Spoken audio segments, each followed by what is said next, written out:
Hello lovelies, Caroline here from carolineleon.com. Today I'm super excited to be talking to the wonderful Molly Mandelberg of Wild Hearts Rise Up about her personal experience of building a meaningful and successful business from scratch. Molly, thank you for taking the time. Welcome. I really appreciate you being here today. Thanks for having me.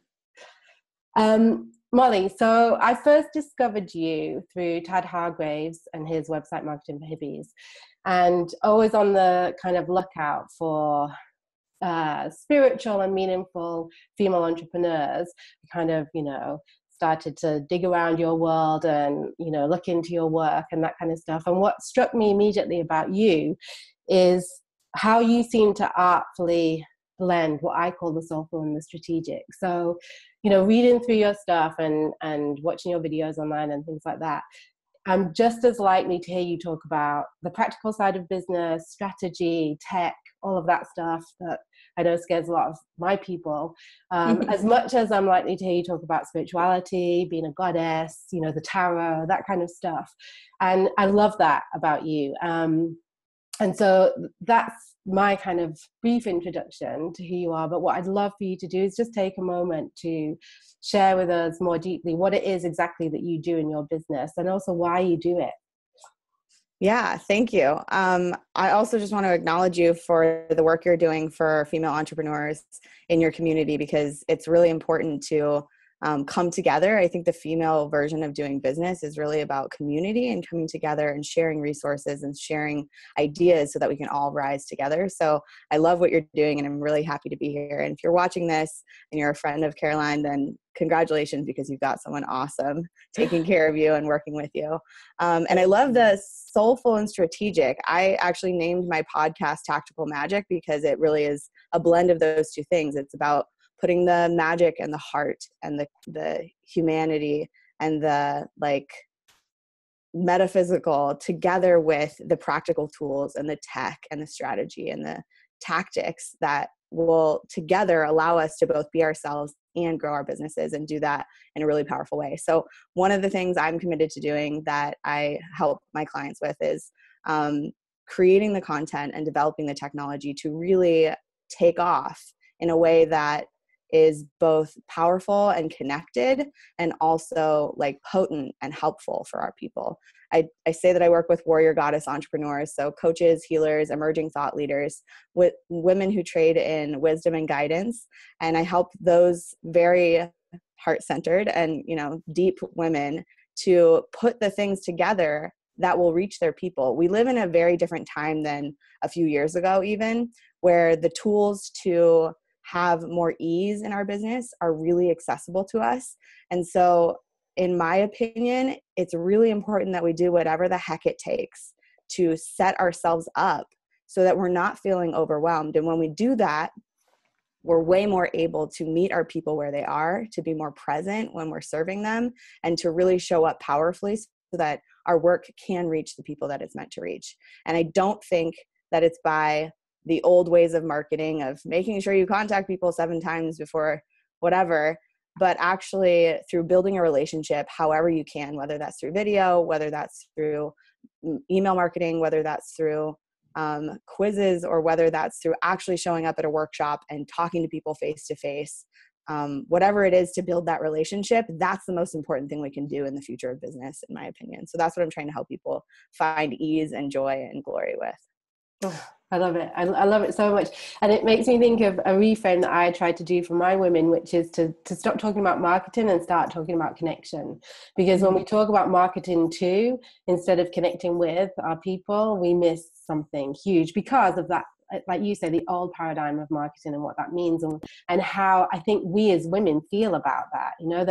There are people in the world who have success with the traditional model of marketing and take to it like a duck to water. But for me, in my experience, so many of the women that I'm working with, and I would imagine yours as well, really struggle with that old paradigm. So I love what you say. I love what you said. Yeah, totally. And tell us why, what inspired you to build a business like that and combine those things?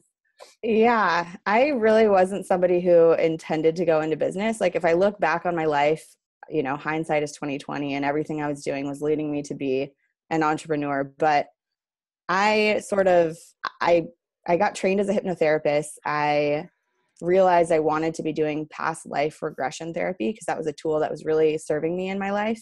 And I was living in a tiny apartment with my partner at the time. I should say boyfriend. He wasn't much of a partner, but he and I were living in this tiny little apartment, and I had these new skills that I wanted to be playing with people and inviting people to join me in.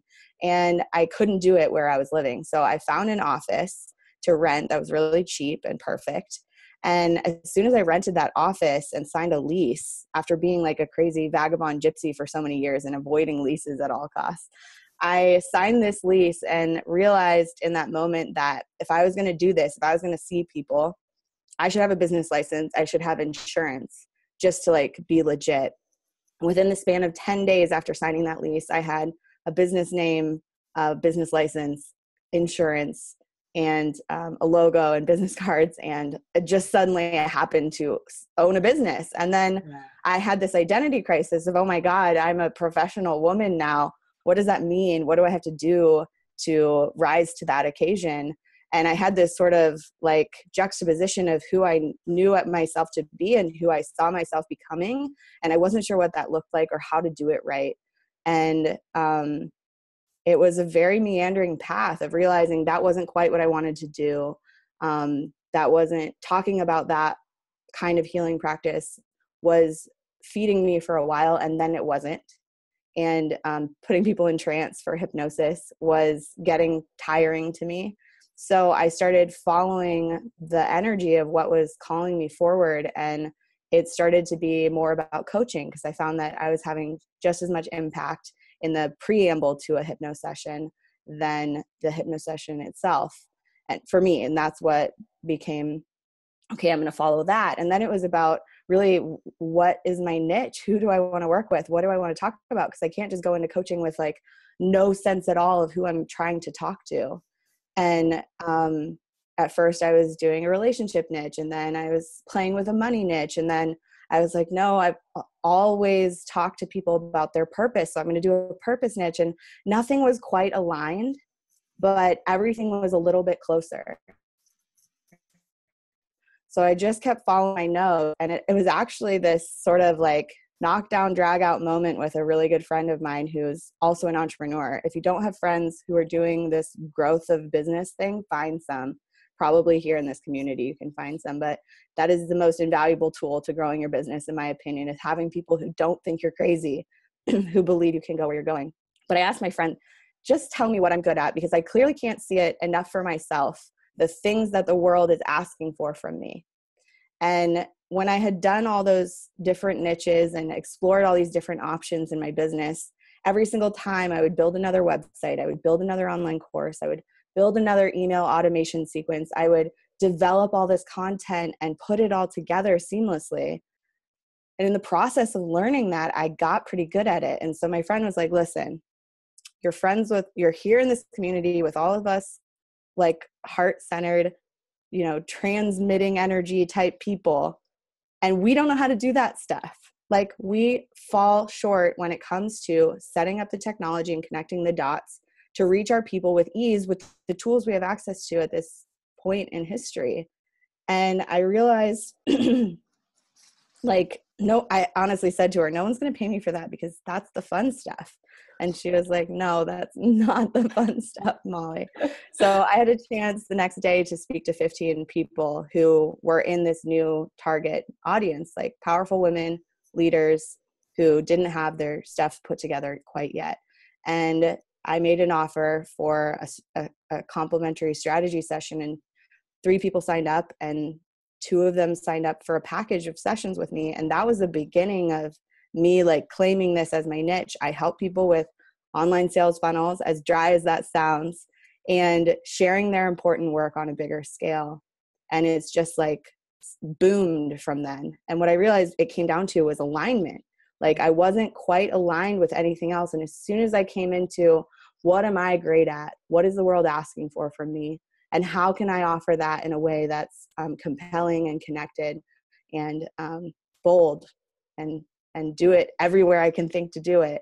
then that's just how it keeps growing and booming. Did that answer your question? Oh yeah, I love it. What a wonderful answer. And there's so, I mean, gosh, there's so many directions I could go in with that answer. I mean, one thing that comes up for me, because again, I said at the beginning, I use the term, or I combine, you know, this idea of soulful and strategic. And so much of your journey I can relate to. I was an ex project and program manager in my I call it my old life, and so I've always been someone, you know, who's into lists and plans, and then I sacked it all off and decided to go live in Thailand for 4 years, and did yoga and meditation and all of that stuff. And so for me, that blend, did you call it tactical magic? Is that yeah, that's my podcast name, which I absolutely love. I just love that term. That blend is actually quite rare, is one thing that I've realized. Exactly what you were saying. So many, I think, heart-centered entrepreneurs and women as well, specifically, struggle with that stuff. They don't want to think about the dry stuff. They want to help people. They're in the business of helping people. Their whole thing is about service and being of service, and that they're, the idea of being stuck behind a computer and kind of, messing around with sales funnels. I mean, I wrote down in my notes when I was, preparing for this conversation, heart-centered sales funnel, oxymoron. It's that kind of, it's that thing that, like marketing for hippies too. Yeah, exactly. And so I love that. I mean, I really love that. And I think the work you do is super important. And I'm just wondering, because you talked a little bit about the struggle at the beginning, and I guess what shifted that is this, as you say, coming into a place of alignment, which I think is really important. I know that a lot of women struggle with, you say niche, I say niche. What would you say to people who are struggling with that right now? If they, because there can be this sense of, I've got to find the perfect niche or the perfect niche, and that can hold, I think that can be, something that holds people back. What would you say to those people? Yeah. Oh my gosh, I have so much to say about it. But the main thing is, there is no way to cognitively figure out the right niche.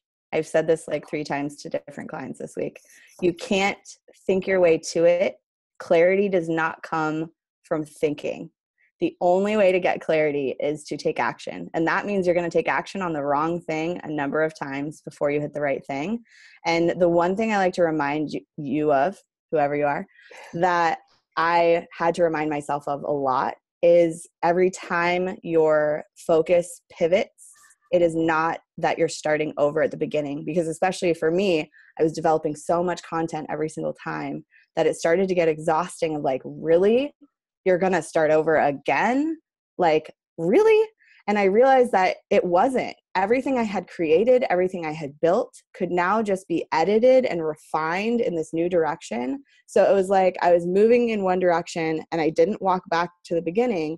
I just turned and walked in another direction, still making progress, still forward momentum. And I had that image in my head for myself before I started sharing it with my people. And what's amazing, I love that you mentioned Tad Hargrave, because he's a really powerful leader in this world as well. And he actually created a whole mini course, I think, or maybe a 3-month program. I didn't mean to say mini course, called the Niching Spiral. So if you haven't checked out Tad Hargrave, he's got something that's a really deep dive. I think there's a free resource on his website. He also has a ebook written about the niching spiral, which he says niche too because he's Canadian. No problems there. I should say niche, but I say niche because it rhymes with rich, and I like that. But yeah, it's not starting over, and it takes some balls or some gumption to follow that when it's turning, and do it.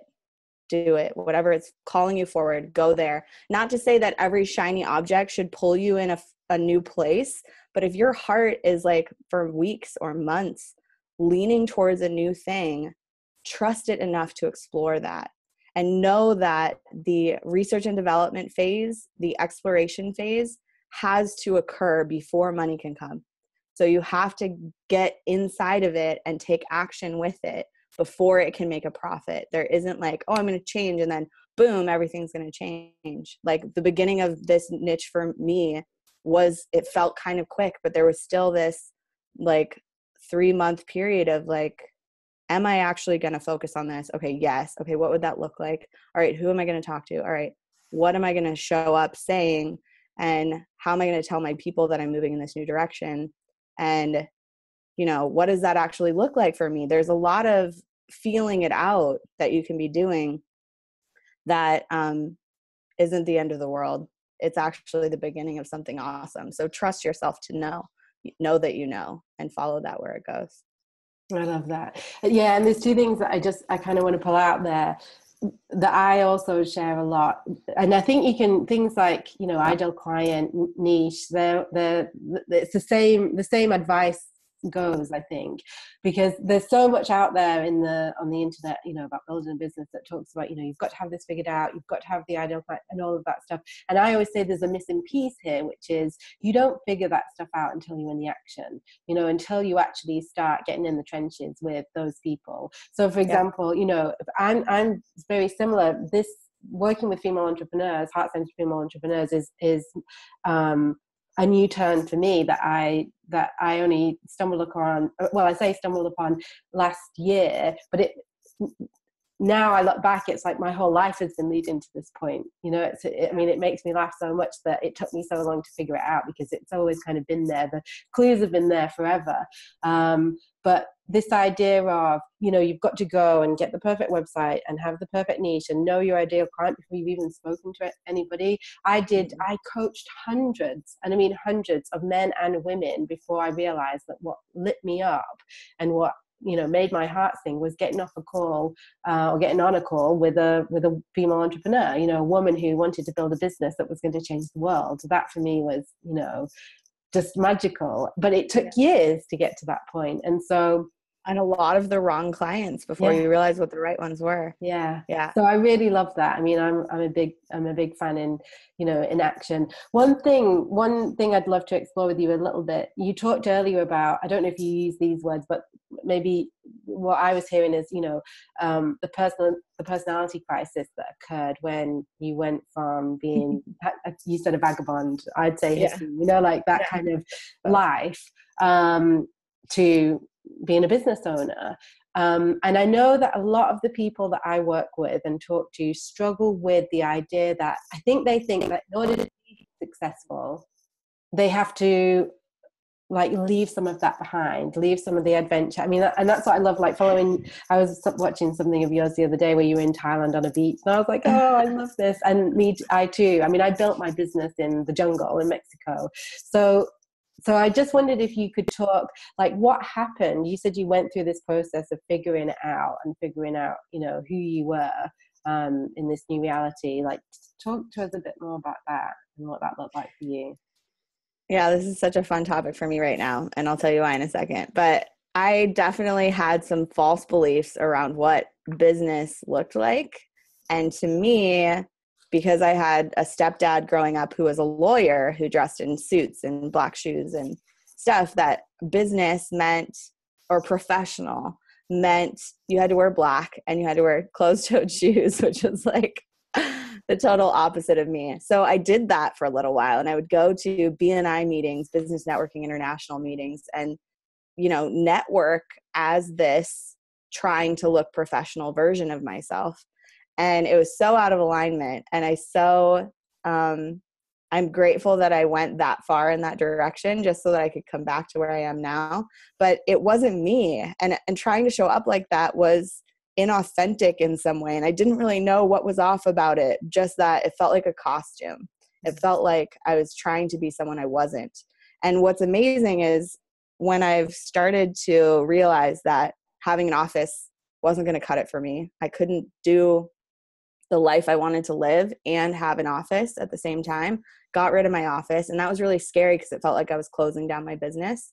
But I started working on Zoom, the platform we're meeting on right now, and reaching people in different places, depending on where I would go to conferences and meet new people, that my clients started to be from further away.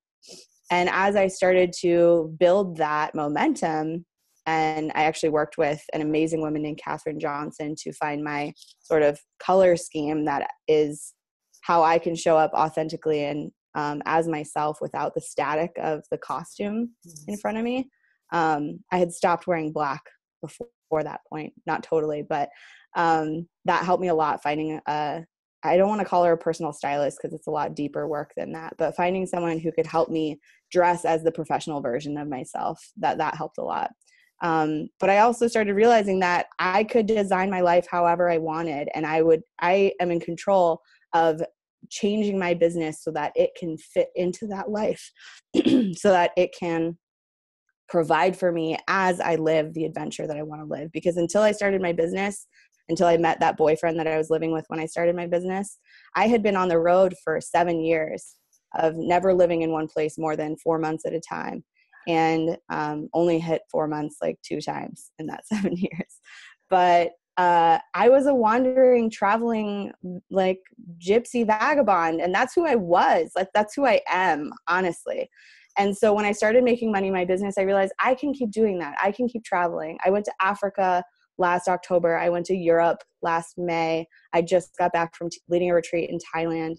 Like, my life can be exactly what I want it to be, as long as I intentionally change how I operate so that it can work with that, you know? Mm-hmm. Like, I had to buy a wireless router because 2 days ago, I just moved into a giant Sprinter van that I'm converting into a home. And I needed to be able to have an office in it. I would be in there right now if it had electricity yet, but it doesn't quite yet. So I'm at my friend's house in Sebastopol using her beautiful office.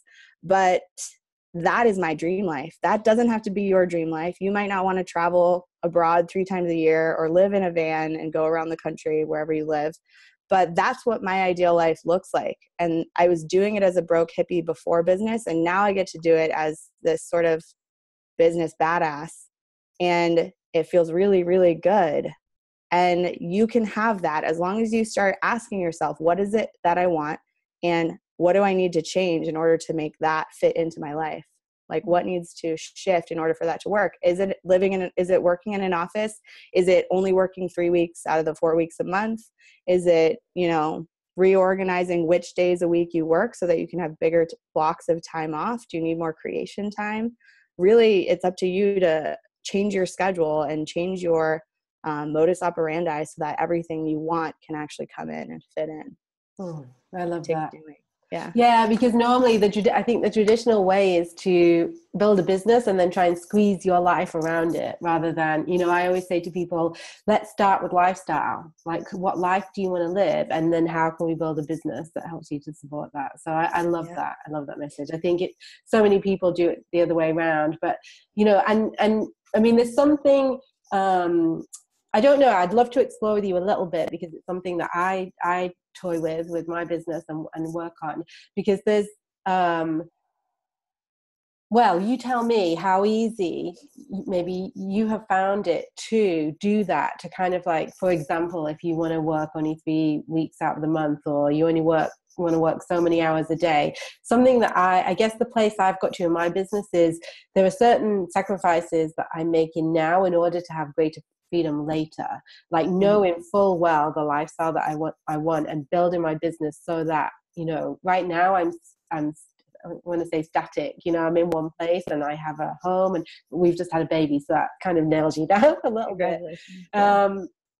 And so, but everything I do, in terms of building my business, is so that I can, be on the other side of the world at a moment's notice and still be able to do everything that I currently offer. But I just want to get your take on that. Is that, because some people, I don't know, I come across some people and it's like, well, I only want to work 2 days a week, and I I don't want to work long hours.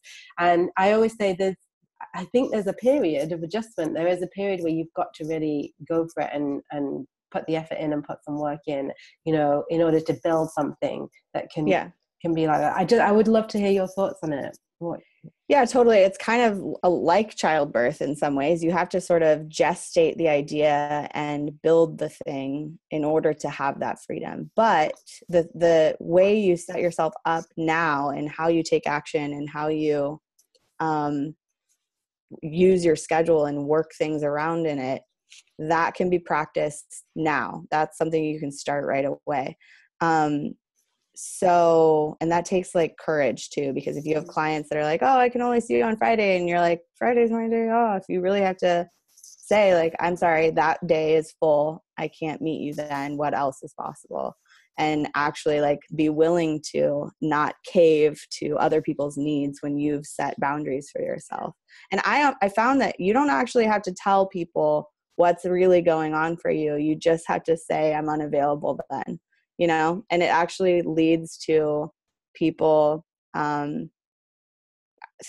seeing you as a hotter commodity in some ways, not to say to be manipulative, but in some ways it positions you to say, I'm not available those days.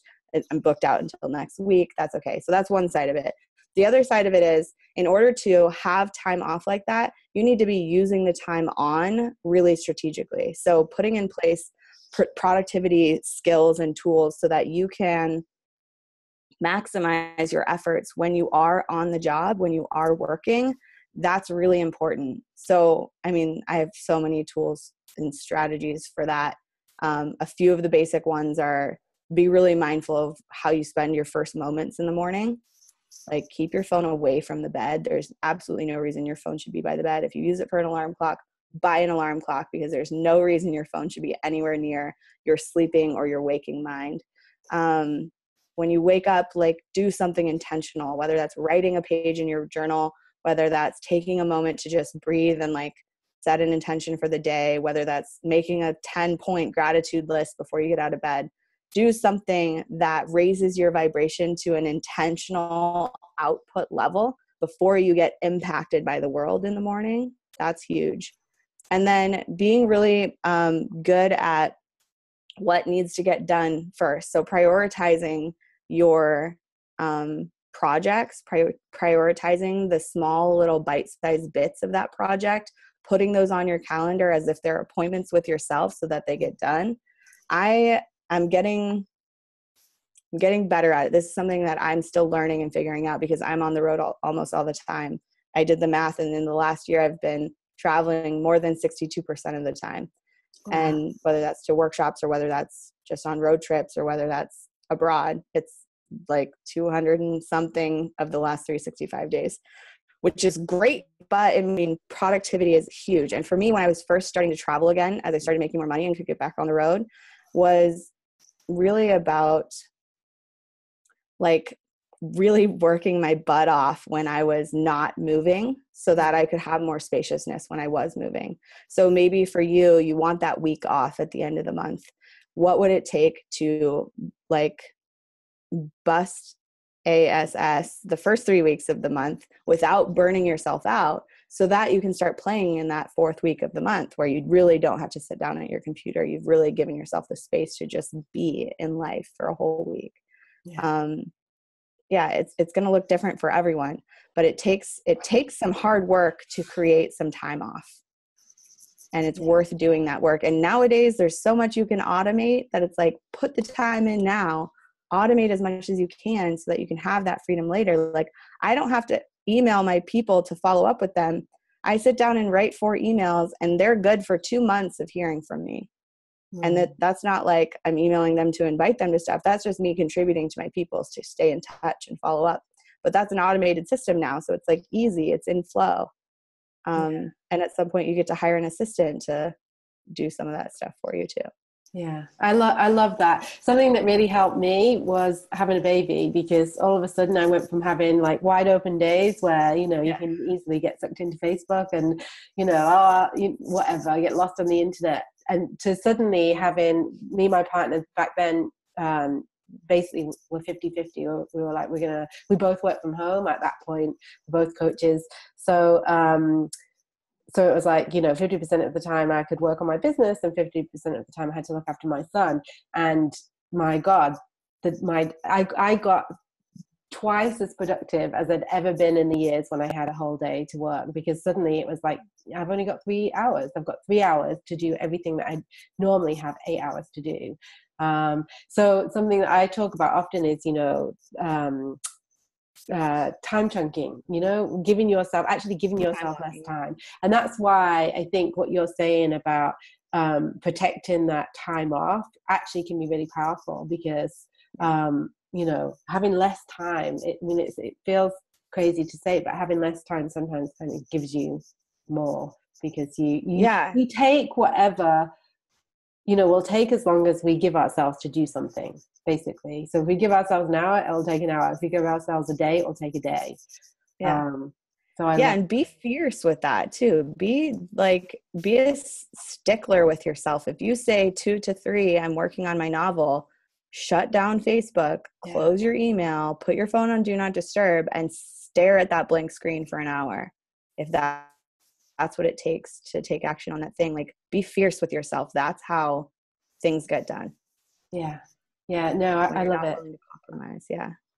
I love it. So I'm curious, because we were talking earlier about how you came to do what you're doing, and you were saying how the stuff that you're good at is something that a lot of people struggle with. And so I'm curious, like, is there something in the business that you struggle with, like the bit of business that you don't really enjoy? At this point, the stuff that I'm handing off is stuff that I've just got tired of doing a lot. So like I was talking about, I'll sit down and write 4 emails, or I'll collect things from my life, like quotes and ideas and blurbs that I want to put on social media. I finally ended up hiring a couple of virtual assistants to be like, here's this stuff. I'm tired of scheduling it out on Hootsuite or on Later or on, my autoresponder, which I recommend ActiveCampaign if you want one. That I'm tired of doing the implementation, even though I'm good at it and I like doing it right my way. It's something I had to sort of be like, here, I'm ready to hand that off now, because I'm just tired of doing it. If I were to say what I'm like, it's hard to be real present to what I'm not good at, because I tend to like nerd out and try and study things that I'm not quite good at. I'm sure other people would be able to tell me better than I can tell me. But mostly I find that I'm looking for support with, the implementation that I'm just tired of doing. Yeah. I can relate to that. I think if I were really to nail that on the head, being willing to step away from my business is the hardest thing for me. So even though I'm traveling and I'm like doing all these other projects and making art and building a van and all of that, it's hard for me to pull myself entirely away from wanting to focus on how I'm reaching my people and what I'm saying and where I'm showing up. I still do it a lot, but that's the most difficult thing, is really pulling myself away. Which is wonderful, really. I mean, that just speaks to how much you love your work. And I have the same problem. And then in terms of like what you love most about your business, what's your favorite thing? Oh, everything. Just getting to make something up and like create it. I'm a creator. Some people are messengers. Some people are more like energy people, energy workers. I'm really a maker of things. So I love making things. I love working with my people. One of my favorite moments in life is when I get to get off the phone with a client and I just feel high, like totally high on like, I just showed up for that person as the highest self I am, like as the most like present and willing to serve I could be. I get high on that. So that's how I know I'm supposed to be with people. I also really love working with groups. I find that I love working with my favorite clients, and all my clients are like friends of mine and really become best friends of mine. But when I'm in front of a group, I feel like I show up as a more clear channel to be as woo as I am, that I feel like the guidance flows through me more when there's more people in front of me. So the more I can speak, and I have a big speaking gig coming up in May in Colorado, if anyone's in Colorado, the more I get to speak to groups and the more I get to lead my own groups, the more I feel really overflowing from my business. Wonderful. I love it. And so I'm also curious. I mean, I could talk to you all day, but I will stop at some point. But what do you know now in business that you wish you'd known when you were starting out? Is there something specific that comes to mind? Yeah, I think that we touched on it earlier, that you can't skip to the right thing. You have to do all the wrong things first. And not that they're wrong, but you have to do the thing in front of you in order to get to the right thing. Yeah. So do it, trust it, be where you are, and dive deep, head first into the deep end. Like take fierce action to follow your nose and trust that it will take you where you're supposed to go. Yeah. And what impact would that have had, knowing that back then? Would it just have been a lot less heartache? Yeah. A lot less struggle and pain. Yeah. And I also want to say something I didn't do that would have made it easier. And this is something most people won't tell you as an entrepreneur. It's okay to have a part-time job.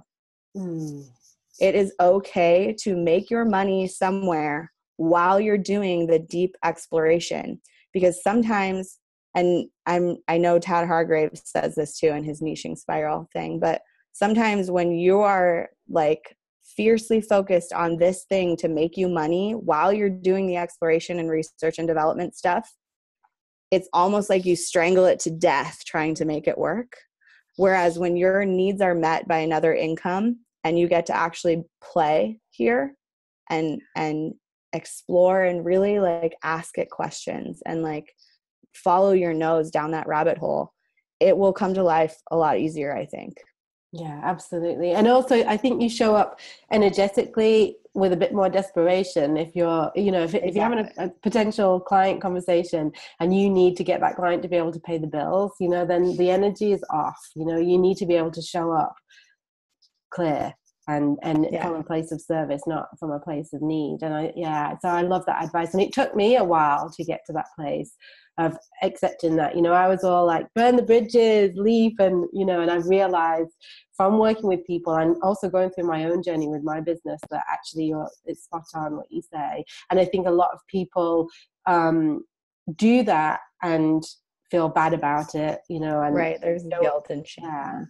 Exactly. Because like you say, people don't talk about it. Not many people talk about it. There's a few entrepreneurs I love who talk about it. Sean Wes, I don't know if you've heard of him. He calls it the overlap technique. And he has a whole book on how to, navigate that, how to do it, how to build a business while you still have a job. And then that gives you that forced time thing too. Hours work on your business, so do it. The time scarcity. Yeah. I lost you. We lost you a little bit there, but okay. But letting go of that judgment too, that there's anything wrong or bad or not working about choosing what's right for you, like get rid of that stuff. Whatever you can, like there's no profession that's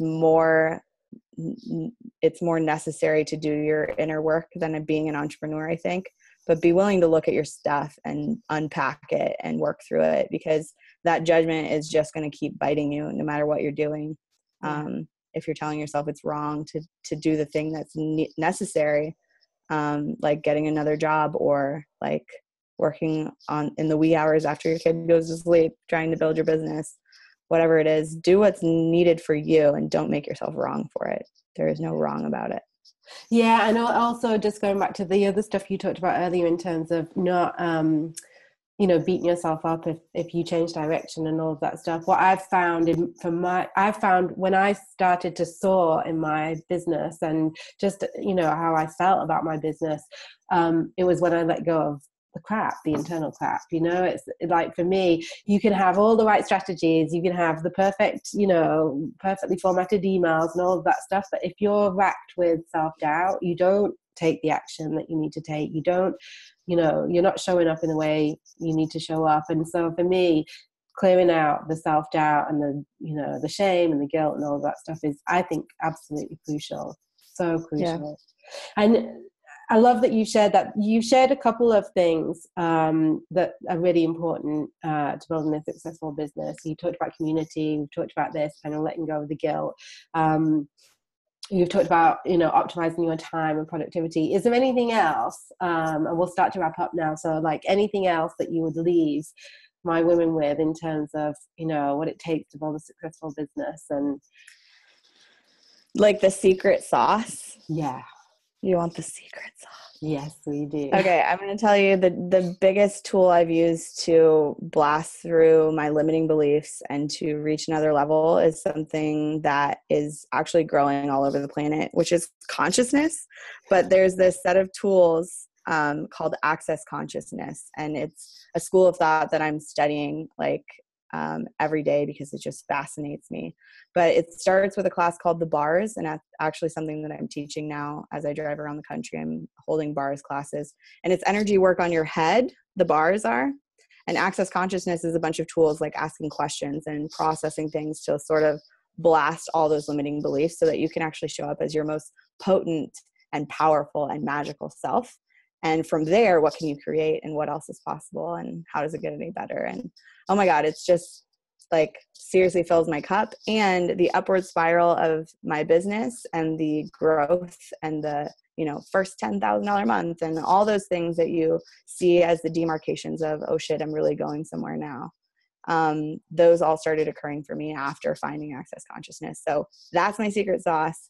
If those words are like pinging you in any way, you can go to accessconsciousness.com and check it out. If you're in America, I'm going to be probably leading a bars class in a town near you. So you can find me at wildheartsriseup.com and all of that.